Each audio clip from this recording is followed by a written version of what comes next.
So welcome to China Forum and Guancha.cn and the Beijing Winter Olympics. Did you attend the opening last night? Yes, a very spectacular opening.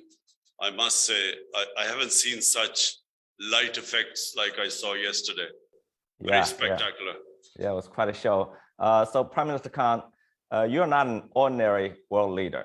You entered politics as an outsider. And it's especially relevant today during the Olympics because you were an athlete. So would you share with our viewers your personal journey from athlete to Prime Minister? Well, Dr. Eric, I played international sports for 2 decades, almost 21 years.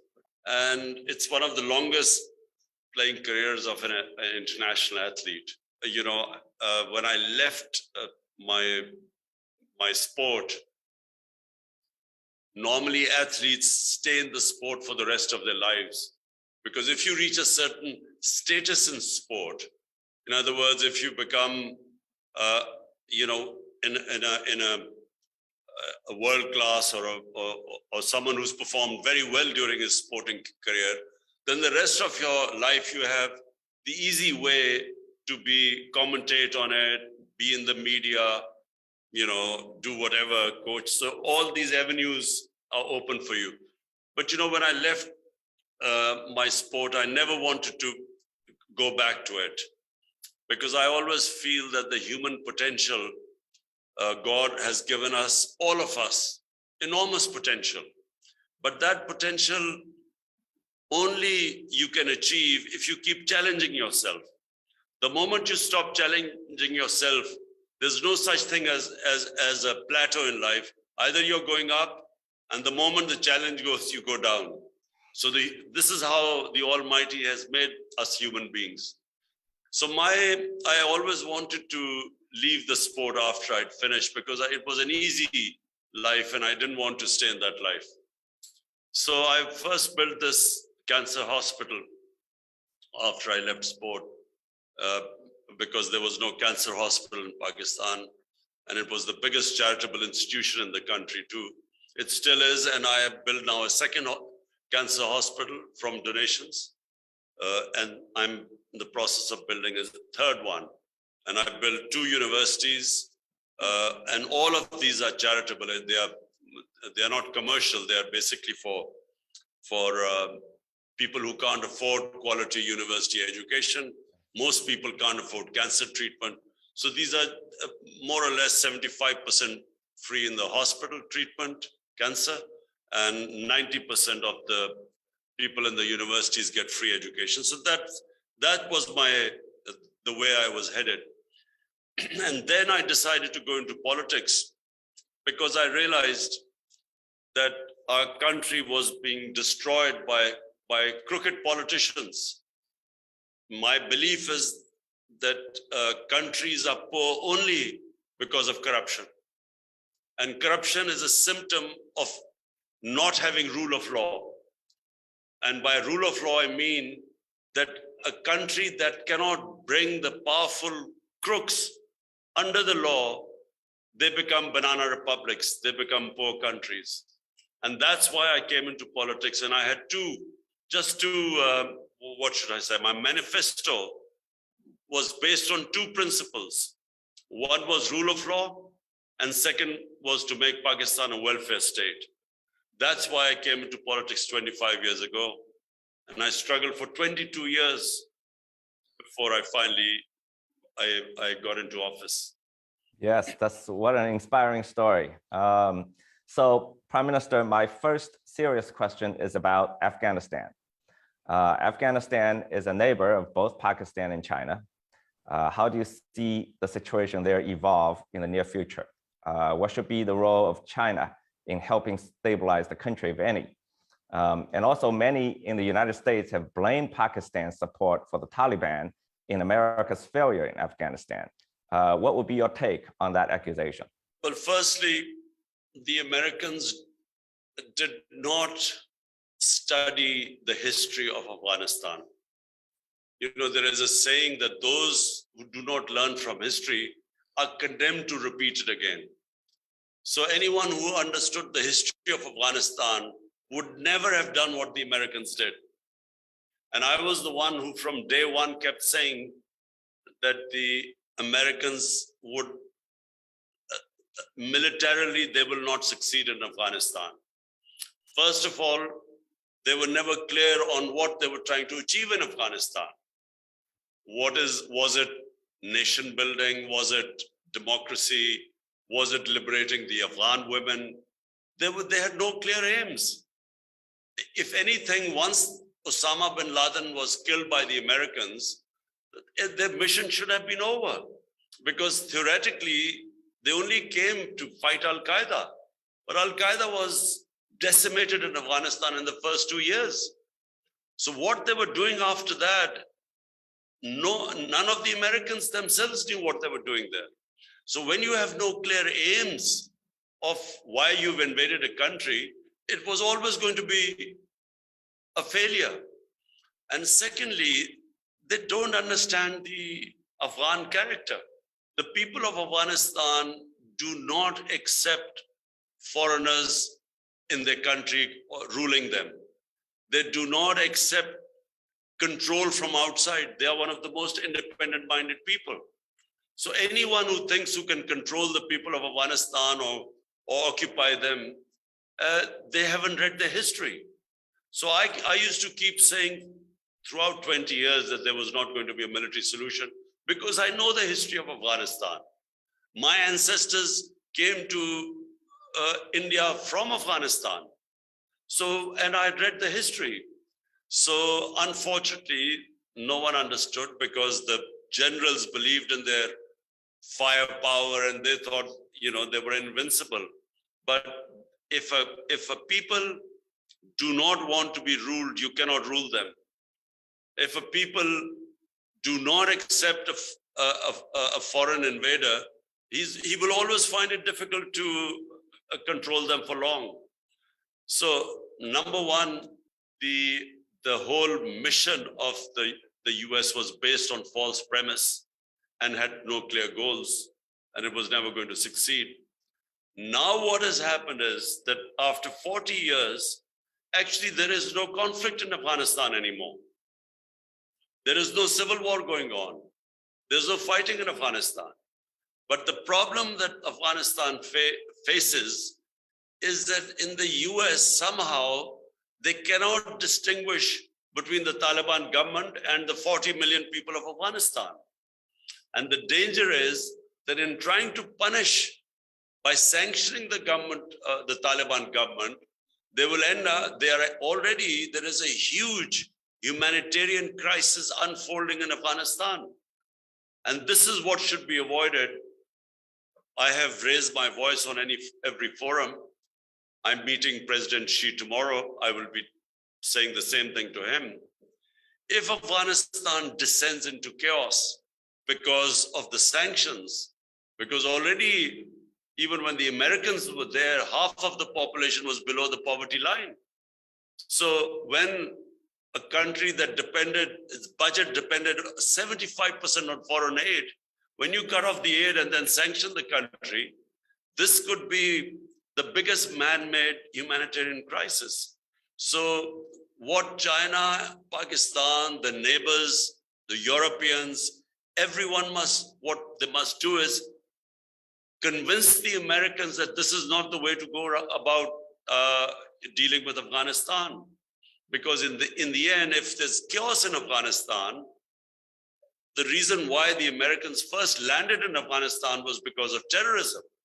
So if there's chaos in Afghanistan and the Taliban government gets weaker, it will not be able to take on international terrorists like ISIL.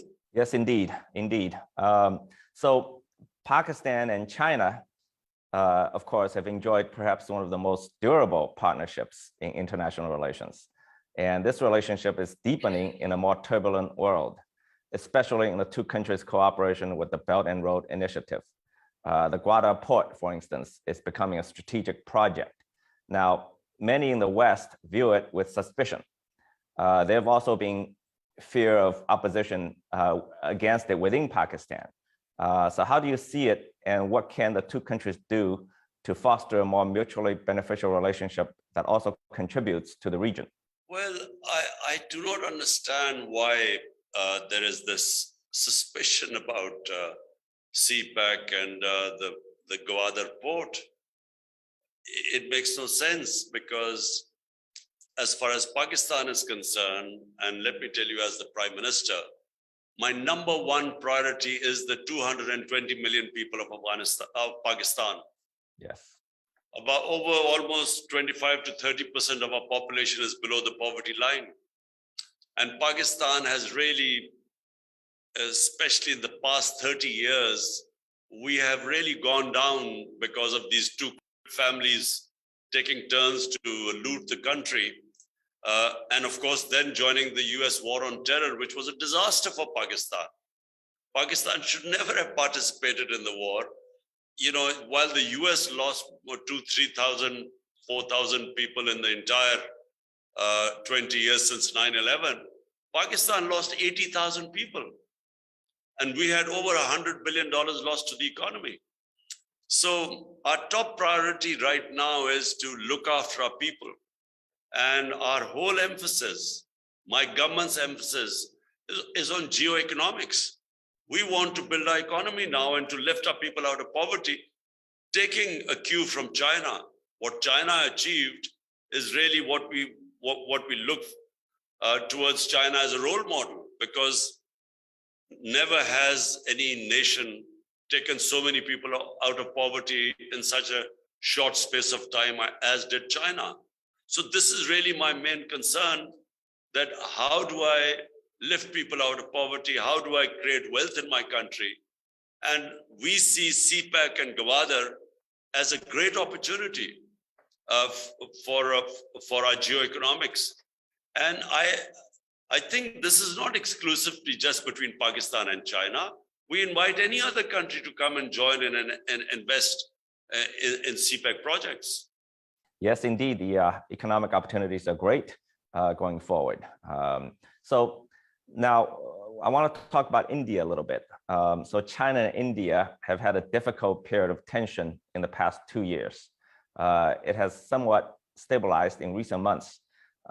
So how do you see this tension in the next few years from Pakistan's perspective? See, Dr. Eric, I know India better than probably most Pakistanis. And that was because of cricket, because cricket is a religion almost in both the countries. It is the most, people are fanatical about watching cricket. So being a cricketer, I used to play there a lot, and I got a lot of love and respect in India. And I probably know India and Indians better than most Pakistanis. So when my government came into power, my first priority was to normalize our relationship with India. And we have only one issue with India, and that is the Kashmir, where India is denying the people of Kashmir the right of self-determination, which was guaranteed by United Nations Security Council resolutions. And unfortunately, India has been denying them that right. And it's a disputed territory between Pakistan and India, acknowledged by the United Nations Security Council. But unfortunately, and I say very unfortunately, because I think it already is, and in future it will hurt the people of India much more than, say, even Pakistan or China.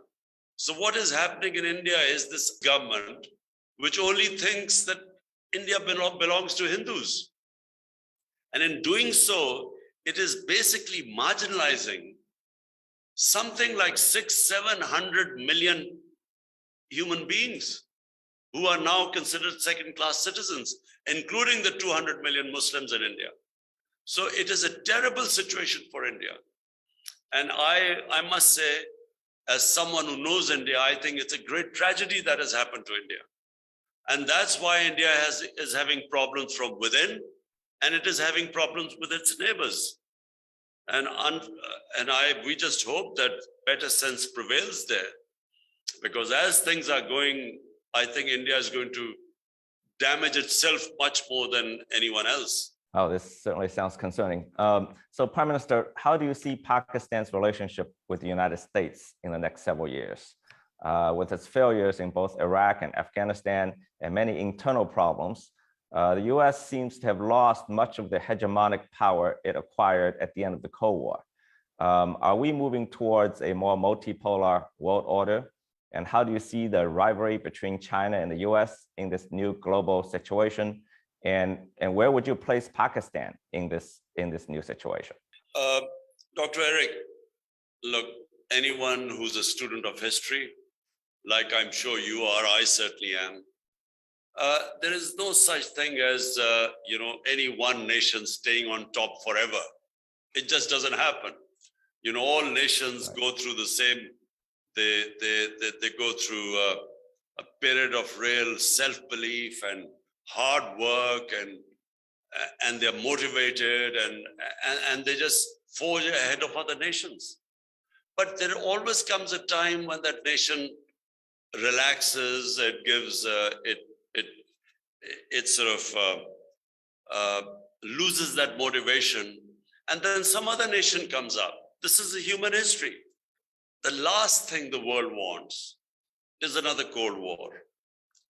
And I say this with a lot of fear, that if this, I see the sad trend, unfortunate trend of this rivalry between the US and China. If this could easily turn into healthy competition, and in that the whole world gains from it.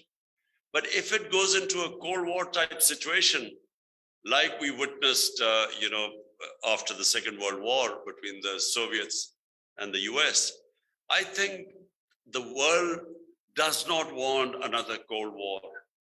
And for Pakistan, again, I repeat, my concentration is only on one thing: how to look after the 220 million Pakistanis. Half of them are not in a good place, who are hovering on the above poverty line, and half of them below. I mean, the bottom 50% is hovering on the poverty line. So my main concentration is how do we look after our people? How do we provide them their basic necessities? How do we bring rule of law in my country? And the last thing we want is any sort of conflict. So Pakistan, and to answer your question, I see Pakistan's role as maybe one day replicating the role Pakistan played in 1970 when it brought China and the United States together, when Dr. Kissinger made his famous visit to China. I see our role again, us playing that similar role, rather than getting caught up in these rival blocs. I think the world will suffer because of this, if it happens. Yes, indeed. I think China certainly is not looking for a new Cold War. I have a sensitive question for you, Prime Minister. The United States and Europe have accused China of genocide against the Uyghurs in Xinjiang. Now, as the leader of a major Muslim country and a country that shares a border with China and geographically close to Xinjiang, what do you see from your perspective? Dr. Eric, we especially asked our ambassador in China,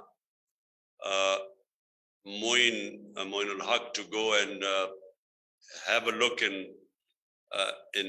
Xinjiang and find out what is actually going on.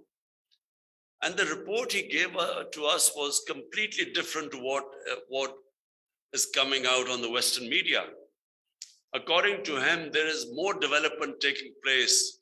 The emphasis on development in Xinjiang is unprecedented.